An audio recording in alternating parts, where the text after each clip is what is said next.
Hello, আসসালামু আলাইকুম viewers. কেমন আছেন সবাই? আশা করি ভালো আছেন। আমিও আল্লাহর রহমতে ভালো আছি। আজকে অনেকদিন পর আমি আপনাদের সামনে ভিডিও নিয়ে হাজির হয়েছি। এতদিন ভিডিও দিতে পারি নাই, বিভিন্ন কারণে বাবা অসুস্থ ছিল বা নিজের কিছু ঝামেলা ছিল। বিভিন্ন বিষয়ে বিভিন্ন সমস্যা ছিল যার কারণে ভিডিও দিতে পারি নাই। এজন্য আন্তরিকভাবে দুঃখিত। আজকে আমার আলোচনার বিষয় কি? অবশ্যই থাম্বনেল দেখে আপনারা বুঝতে পারছেন যে আমি কি নিয়ে আলোচনা করব। আমি আমার পূর্ববর্তী আমার চ্যানেলে অনেকগুলো ভিডিও দিছি পর্তুগাল নিয়ে। পর্তুগালে মোটামুটি ভালো জোয়ার গেছিল আপনার ডিসেম্বর জানুয়ারি 24-এর, August September October November December বা 25-এরও মার্চ পর্যন্তই মোটামুটি ভালোই গেছে। এপ্রিলের 18 তারিখ না 20 তারিখ যখন পর্তুগালের নতুন সরকার আসলো, এরপর থেকে পর্তুগালে বিভিন্নভাবে আইন কানুন চেঞ্জ হওয়া শুরু হয়েছে, যেটা নিয়ে অনেকেই অনেক বিব্রতকর অবস্থায় পড়ে গেছেন। এবং বর্তমানে পর্তুগালের ডেট উঠতেছে কি না বা ভিসার রেশিও কি রকম, এই নিয়ে অনেক কথা অনেকেই বলতেছেন। তো আসলে আমি আমার এই একটা মিডিয়ার মাধ্যমে এই পর্তুগালে ভিসার জন্য অনেকেই আমার পরিচিত জন যারা ইন্ডিয়ান ভিসা করছে, আমি নিজে সহ করছিলাম বিভিন্নভাবে পর্তুগালের বিষয়ে। এই বিষয় নিয়ে অনেক ঘাটাঘাটি করার পর আমি যে তথ্যগুলো বুঝতেছি বর্তমান প্রেক্ষাপটে, আমি মনে করি যারা পর্তুগালের ভিসা পান নাই অথবা অ্যাপয়েন্টমেন্ট পান নাই, এটা তাদের জন্য আমি মনে করি ভালো সুসংবাদ। তার কারণ হচ্ছে যে বর্তমানে পর্তুগালে যদি যেতে হয়, আগে যেটা 5 বছর ছিল মেয়াদ, 5 বছর পরে পাসপোর্টের জন্য আবেদন করা যেত, ঠিক আছে, পাসপোর্ট উঠতে হয়তো 7 বছর লেগে যেত। এখন 10 বছর পরে আপনি পাসপোর্টের জন্য আবেদন করতে পারবেন, আর সেটা 13 বছর পর্যন্ত লাগতে পারে। এরপরে হচ্ছে পর্তুগালের ভিসা নিয়ে কিছু জটিলতা, যেই প্রতারণাগুলো এখন হচ্ছে আর কি। যদিও ওয়ার্ক পারমিটের ক্ষেত্রে দেখা গেছে যারা টাকা দিয়ে 7 লাখ 8 লাখ 9 লাখ 10 লাখ দিয়েও ধরা খেয়ে গেছেন, এরকম অনেক আছে যারা আমার চ্যানেলের কারণে আমার সাথে যোগাযোগ করেন বিভিন্ন কারণে। তো তাদেরকে শুধু এতটুকু বলবো, আপনারা বড় ধরনের লেনদেন করতে হলে আপনার এই ভিসার কপিটা দিয়ে বিএমইটি যখন করবেন বা ফিঙ্গার যখন দিবেন, তখন আপনি বুঝতে পারবেন আপনার এই ইয়েটা ভিসাটা 100% সঠিক হতে পারে। এরপর হচ্ছে আসলে আমি আমাদের যে গ্রুপটা ছিল যারা পর্তুগালের জন্য ট্রাই করছিল, ওরা প্রায় 2 থেকে 250 লোক ছিল। আমি দেখছি যে ওরা এতগুলা লোকের ইন্ডিয়ান ভিসা করাইলো, এ করলো, কিন্তু এখন পর্যন্ত তারা ডেট পর্যন্ত উঠাতে পারে নাই। আর উঠাতে না পারার কারণ অনেকগুলা।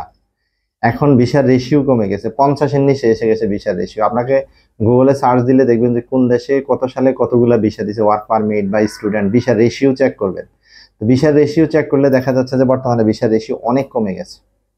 ইভেন বর্তমানে পর্তুগালের অবস্থা খুবই ভয়াবহ, মানে অতীতে কি ছিল না, অবশ্যই ছিল, কিন্তু অতীতের চেয়ে এখন মাঝখানে যে পরিমাণ মানুষ বিভিন্ন দেশ থেকে, ভারত নেপাল এবং বাংলাদেশ থেকে পাকিস্তান থেকে ঢুকছে, পর্তুগালের অবস্থা এখন বর্তমান সরকার যে আইন বা যে নিয়ম কানুন করছে, এতে করে অনেকেই পর্তুগাল থেকে ভেগে যাবে।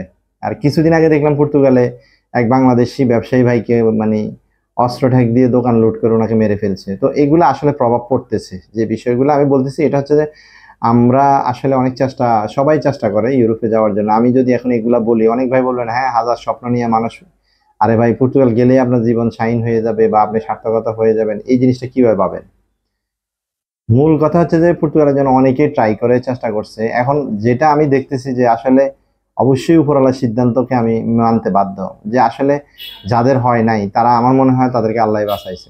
তা না হলে যে কন্ডিশন বর্তমান প্রেক্ষাপটে পর্তুগালের অর্থনৈতিক অবস্থা তো নাই বললেই চলে। আপনি যাই ব্যবসা করতে পারেন, তো আপনি যাই কি ব্যবসা করতে পারবেন? আমার দোকানে আজকে একটা ভাই পর্তুগালের, উনি হোটেলের মেনু করতে আসছে। তো ওনাকে জিজ্ঞেস করলাম যে ভাই আমার এই পজিশনে এখন আমি যদি ইচ্ছা করি বা আমি যদি মন চায় ওয়ার্ক পারমিট নিয়ে 18 থেকে 20 21 লাখ টাকা খরচ করে পর্তুগাল যাইতে চাচ্ছি, এটা কি আমার জন্য রাইট হবে? উনি বলতেছে সম্পূর্ণ ভুল ডিসিশন। ঠিক আছে, আপনি কম্পিউটারে যে কাজ করতেছেন এই কাজের ডিমান্ড আছে, অনেক ভালো কিছু আপনার ওখানে অবস্থান করবে, তবে আপনাকে জিরো থেকে গিয়ে ওখানে হিরো হইতে হবে। আর 10 বছর 15 বছর পরে যে আপনি কোনো একটা অবস্থান নিতে পারবেন।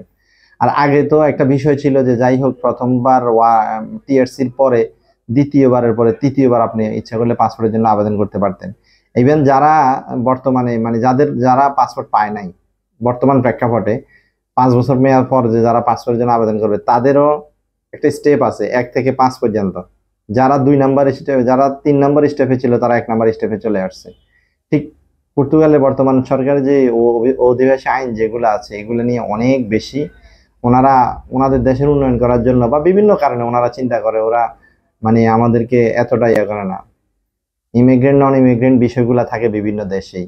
আর এমনিও আমি যেটা মনে করি আর কি, যারা বর্তমানে পর্তুগালের জন্য যাওয়ার জন্য ইন্ডিয়ান ভিসা না পান নাই, হতাশ হয়ে যাচ্ছেন, কি করবেন, আহারে কি হয়ে যাচ্ছে না জানি, আমার হচ্ছে না, না কার হবে, এরকম আবেগ, মানে উদ্বেগ বা আশা হতাশা দিয়েই আমি আমার দোকানে বিগত 1 বছর প্রায় মিনিমাম 50 জনের সাথে ডিল করছি, দেখছি তার মধ্যে 2 জন বা 4 জনের হয়েছে, কেউ গেছে।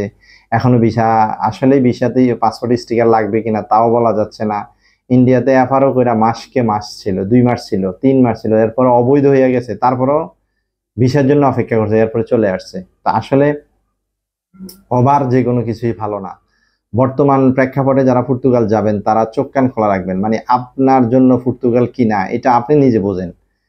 যেমন আমি ব্যবসা করি, আমার একটা মার্কেটের ব্যবসা আছে, দোকান আছে, তো আমি চিন্তা করবো যে আমার এখানে যদি 50,000 টাকা ইনকাম আসে ধরে নিলাম, তাহলে আমি পর্তুগালে গেলে হয়তো 60 থেকে 70,000 টাকা ইনকাম করবো, কিন্তু ওখানে আমাকে 21 লাখ টাকা ইনভেস্ট করতে হবে নতুন করে।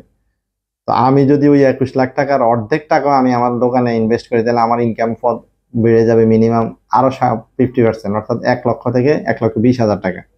তো তাহলে আমার জন্য কি পর্তুগাল এপ্রোপ্রিয়েট হবে? আসলে কি তাই রাইট হচ্ছে কিনা আমার সিদ্ধান্তটা, সেটা মানে আমি নিজে আমারটা আমি ক্যালকুলেশন করে নিছি। ঠিক আপনারাও আপনাদের ক্যালকুলেশনটা করে নেবেন। তবে পর্তুগালের বর্তমান অবস্থা, যেটা মাঝখানে যেভাবে মানে আমরা খুব আনন্দিত ছিলাম, 5 বছর পরেই টিআরসি পেয়ে যাচ্ছি, এখন দেখা গেছে সৌদি আরবের মতো যে মালিকের আন্ডারে যাবে ওই মালিকের কাছে 5-6 মাস থাকতে হবে।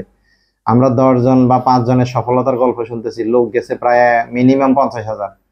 তো 10 জন 20 জনের সফলতা শুনে আমরা যে নাচানাচি করতেছি বা করব, এটা মনে হয় রং ডিসিশন হবে। এই জন্য বর্তমানে আমি যাদের সাথে আলাপ করছি বা যারা আসছে, যারা ওখানে আছে, ওদের সাথে সবার সাথে কথা বলে আমি আপনাদেরকে একটু পরামর্শ দিব যে ভেবেচিন্তে পর্তুগালের ব্যাপারে সিদ্ধান্ত নেন। কারণ পর্তুগালের অনেক বিষয় নন ইমিগ্রেন্ট যারা বা তাদের ক্ষেত্রে অনেক জটিলতা, বিশেষ করে বাংলাদেশ, ভারত, নেপালিদেরকেও তারা কিছুটা মূল্যায়ন করে। তবে বাংলাদেশিদের ক্ষেত্রে মানে আমাদের অনেকগুলা জটিলতার সম্মুখীন আমরা হচ্ছি। এই জন্য আমি সবাইকে বলবো যে পর্তুগালের বিষয়ে আপনারা সিদ্ধান্ত নেওয়ার আগে অন্তত 10 বার ভাববেন। আর হতাশ হওয়ার কোনো কারণ নাই, যাইতে চাইলে আপনি যাইতে পারেন, যেটা আমি এক জায়গায় একেবারেই বলছি। আপনার জায়গা থেকে আপনার বয়স, আপনার ফ্যামিলি ব্যাকগ্রাউন্ড, আপনার অর্থনৈতিক ইনকাম, ভবিষ্যতের হিসাব নিকাশ মিলেই আপনি বাইরে যাওয়া পর্তুগালের জন্য চেষ্টা করবেন। আশা করি ভালো থাকবেন। আল্লাহ হাফেজ। আসসালামু আলাইকুম ওয়া রাহমাতুল্লাহ।